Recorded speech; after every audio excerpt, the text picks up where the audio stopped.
guys, and welcome back to another episode of Off the Shelf. I'm your host, Ronan HD, and this week, what we found off the shelf was...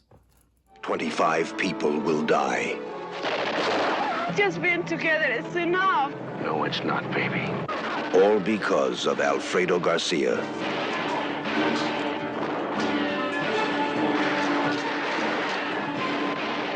And only one man really knows why. Kill him.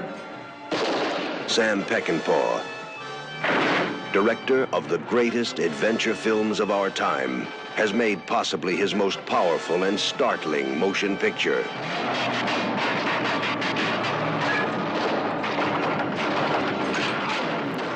Bring me the head of Alfredo Garcia. Great name, by the way. I'm not... This is a great name. One of the best movie titles I've ever seen. I love this movie title. I know I'm off on a tangent. This is a film by Sam Peckinpah, the late great legend. This film is starring Warren Oates and Isela Vega. Sorry, I probably didn't pronounce that properly. And also this film is featuring a small appearance from Chris Christopherson as a rapist biker who gets gunned down by Warren Oates. And this film is a thriller / action neo-western, or more of just a thriller action modern western. Either way, I think this film is brilliant. I fucking love this movie, and I think the words to describe this movie have already been said in just with better words than I can ever, say with my own words. But I just love this movie so much because I think Sam Peckinpah has said that this is the only film of his that is truly his movie, that nothing about it was changed. Everything that he wanted to be in the movie was in the movie, right? This is the only one of his movies that was truly his movie. And I think you can really tell because this movie is just so rich, right? There's so much, I guess, just atmosphere oozing from every frame. Everything feels so gritty and grimy. It feels so, I guess, kind of, what's the word? Maybe warm. And not in the, cozy warm way. I mean, sweaty, hot, uncomfortable, hot kind of warm, right? It makes you feel like you're shrinking, in your seat, right? Makes you feel like you need to get one of those hand fans, right? You get what I mean. It's hot, right? And not in a good way. Every character is, really dirty, and every place they go is, really run down, and it's just... It has this atmosphere to it that I really appreciate and really, I guess, represents the hell that Benny, our main character, goes through. And he never really escapes from. Even when he's in the nicer places, it's still hell that he tries to escape from, but he just can't. Because this movie is quite bleak. But I will also say, I don't know, it feels kind of like a satisfying ending to me. Obviously, I feel like, maybe not even just the ending. So much of it is so sad and depressing and hopeless, and it all seems like it's for nothing, basically, because all these people are killing each other and, doing all this death and misery and violence is all for something to get something to someone who's just going to throw it away like garbage, right? Which is, of course, the head of Alfredo Garcia. And one thing I loved about this movie, and one thing that I think one thing that I did not expect was I went in thinking, the movie's either Alfredo Garcia's gonna be the main character, or the main character is gonna be hunting Alfredo Garcia. Newsflash, he's already fucking dead. Before the movie even started, he was already dead, and the whole movie is him just carrying his head around, right?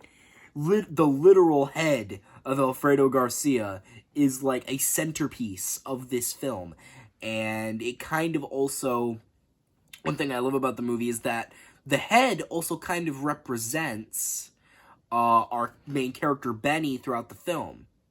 You know, and at first it's like this, you know, really rotting, like, you know, fly-ridden, bloody sack with a head in it, right? And it kind of, like, when he gets the head, he's all covered in blood, he's all dirty, right? He looks like he hasn't taken a shower in, like, a week, right? He looks pretty fucked up, right? But later in the movie, he fixes himself up a little bit, and then he starts putting ice in there, and there's less flies, and and then he puts it in a nice basket, but it's still a decapitated head in a nice wicker basket, in a picnic basket. So it's kind of like pleasant on the outside, not so pleasant on the inside, which is also a representation of basically everything going on, basically every character in this movie, right? So I guess the head is also symbolic of the themes of the movie as well. Maybe I didn't describe it all too well, but I think that's just what it means to me, at least. And I love, I guess, the aggression, right? The violence, I think, is necessary for this film, because I said, keep saying it, the grime, you know, the grunge, that violence is what drives that shit home, too, because there is so much senseless violence in there. But I think the thing with the senseless violence is that I don't think the film is simply showing you senseless violence for nothing. I mean, I think the purpose is that it's for nothing, right? The purpose of the movie is to show you that all these people were violently murdered for basically no reason, right? Just to appease this giant, like, mob boss, like, crime boss asshole, right? All these people gave their lives for one dickhead who was just gonna throw who, by the way, the guy was already dead before he ordered. So essentially this guy knocked up a crime boss's daughter. So he was like a son to me, but you don't do this to my daughter. So he orders people to go kill him, but he was already dead. So all these people killed each other for the head of a dead man that he was gonna throw to the pigs anyway for them to eat it. So for nothing, but that's the point of the movie. And it's also kind of, it adds to the continuing insanity of our main character, Benny, who I think he's so easy to root for, because we're just as lost as he is, right? We don't really know the backstory of Alfredo Garcia. Hell, we don't even see his face. I mean, aside from, like, a picture and a locket, which could very well be, like, a stock photo, or even if it's not a very good representation of who Alfredo Garcia even was. We barely even get to know him. He could have been, like, a John or something, because it kind of insinuates that, well, he was swinging with the El Jefe's daughter, he was also with... he also was swinging with Benny's girlfriend, right, Alita. So who's to say he wasn't, you know, going with other women? And it said that he died in a drunk driving accident, which could mean, yeah, he got hit by a drunk driver, or he could be the drunk driver and he got himself killed, right? With the way that he was, you know, messing around with women, it wouldn't surprise me that he was that reckless. So maybe he wasn't even that good of a guy. Maybe... I mean, he was going to be the successor to a crime lord, so he couldn't have been that great of a guy, right? I mean, maybe he was. That's the thing. We don't really know that much about him. But that's what I like about this movie. Benny is the vessel for the audience, simply in the fact he's like our eyes, because we are just as lost as he is. We are bystanders in a story that already happened, right? Because the way it starts, it almost makes it seem like you missed a whole movie. And I love that, because I always love a movie where you think, like, another plot is going on while you're following the main character of the movie, right? You know what I mean? Like, it just feels so, like, extended, if that makes sense. It feels like we're seeing things that we're not seeing things that we're supposed to, and that's a compliment, like, complimentary. It's like the world is so much bigger than what you're seeing on the screen. It's, like...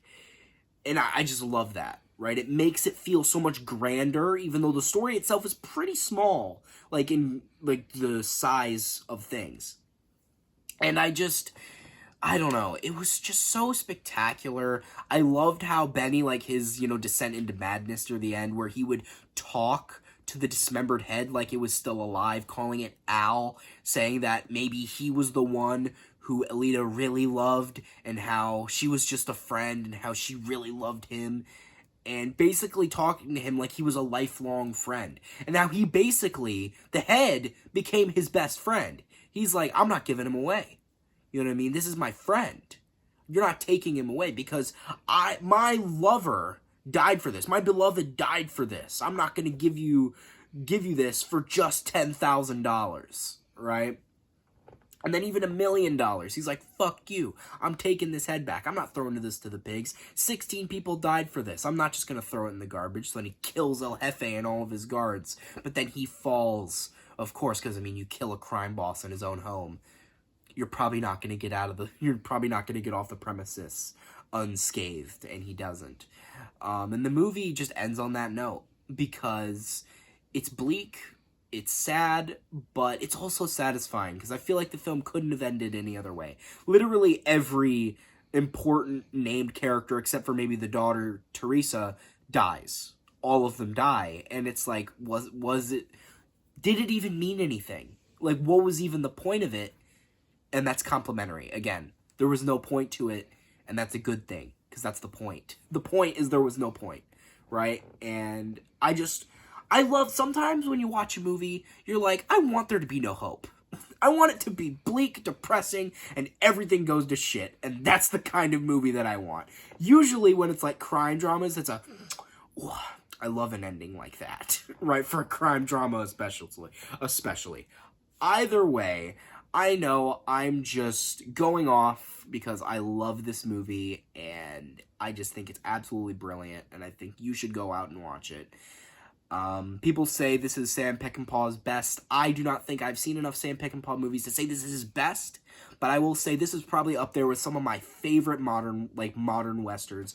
This has to be up there with some of my favorite, crime thrillers. I fucking adore this movie, and I absolutely recommend it for fans of westerns, for fans of, hell, Coen Brothers. I can guarantee the Coen Brothers, it is confirmed that the Coen Brothers visually, at least, took inspiration from this film for No Country for Old Men. So, I'm just saying, there is so much to enjoy about this movie, and I would highly recommend it. And with that being said, I'm going to stop my yapping. What would I rate this movie? I think I would rate this film an 8.5 out of 10. And, yeah, I think I've said what I need to say. I think I've said my piece. So, guys, I hope you liked this video. Share it with friends. Subscribe to the notification bell. Comment on below how much you liked it. And I've been Ron Hamachi. Off to bring the head of Alfredo Garcia to El Jefe. I was doing some research on this movie, right? And after I watched it, I was really, fascinated. Because, usually when there's a great movie, sometimes critics are like, oh, this is terrible, right? This is stupid. I don't like it. It's violent, or it doesn't make any sense. The Thing was hated when it first came out. Now it's lauded as one of the greatest movies ever made. Stuff like that happens, especially with movies like this. And at the time, critics were very mixed on it. But Roger Ebert, the legend, one of the greatest film critics of all time, he got it. He gave it a 4 out of 4, called it a bizarre masterpiece. And I'm not going to quote his review verbatim, but you should read his original 1974 review. It probably describes that movie in a quick 4-minute read better than I ever could in 30 minutes. It is impeccably brilliant, and there's a follow-up that he did in the 90s that you should also read. It is amazing. Roger Ebert is an amazing critic. Either way, just thought that was interesting, that he's got a good taste for film. He's Roger Ebert, so that makes sense, but he's got good taste. Bizarre masterpiece indeed.